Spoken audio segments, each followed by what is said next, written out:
పెళ్ళైనా పండగైనా వేడుక ఏదైనా పట్టుచీరల ప్రత్యేక వేదిక వారాహి సిల్క్స్. ప్రస్తుతానికి తెలుగు భాషలో తగ్గేదేలే అన్న పదానికి పెద్ద డిమాండే ఉంది.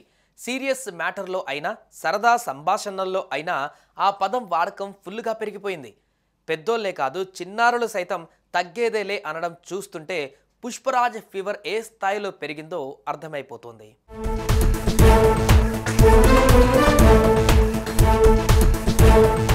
తగ్గడం అన్న పదం ప్రతి తెలుగు బిడ్డకు నిత్యం వినపడే పదం. ఆ విషయంలో తగ్గనే తగ్గం అన్న వాక్యం కూడా ఏదో ఒక సందర్భంలో అంటూనే ఉంటాం. సింపుల్గా తగ్గేదేలే అని కూడా కొందరు తరచూ వాడుతుంటారు. ఈ అత్యంత సాధారణమైన తెలుగు పదం ఇప్పుడు పుష్ప సినిమా పుణ్యమా అని ప్రపంచవ్యాప్తమైంది. సామాన్యుడి నుంచి సెలబ్రిటీ దాకా సీరియస్గానో సరదాగానో వాడే పదమైపోయింది. అవును మరి, పుష్ప 2 చిత్రం సుకుమార్ ఊహాశక్తికి, అర్జున్ నటనాశక్తికి, రష్మిక చిలిపిదనానికి ప్రపంచం ఫిదా అయిపోయింది. అందుకే బాహుబలి రికార్డుల్ని, త్రిబుల్ ఆర్ రికార్డుల్ని, కల్కి రికార్డుల్ని పగలగొట్టుకుంటూ ముందుకు దూసుకుపోతోంది.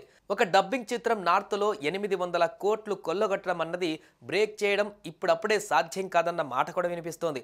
బాలీవుడ్ స్టార్లు సైతం పుష్ప 2 మేనియా చూసి ఆశ్చర్యపడిపోతున్నారు. మహానటుడు అమితాబ్ బచ్చన్ తాను అల్లు అర్జున్ ఫ్యాన్ అయిపోయానంటూ ఇచ్చిన స్టేట్మెంట్ ఓ సంచలనంగా మారింది.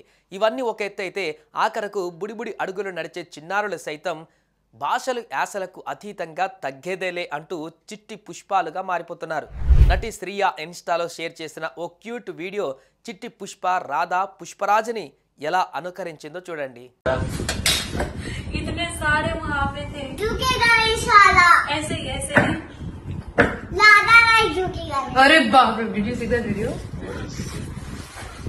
సుమన్ టీవీలో మీ పర్సనల్ అండ్ బిజినెస్ ప్రమోషన్స్ కోసం కింది నెంబర్కి కాంటాక్ట్ చేయండి.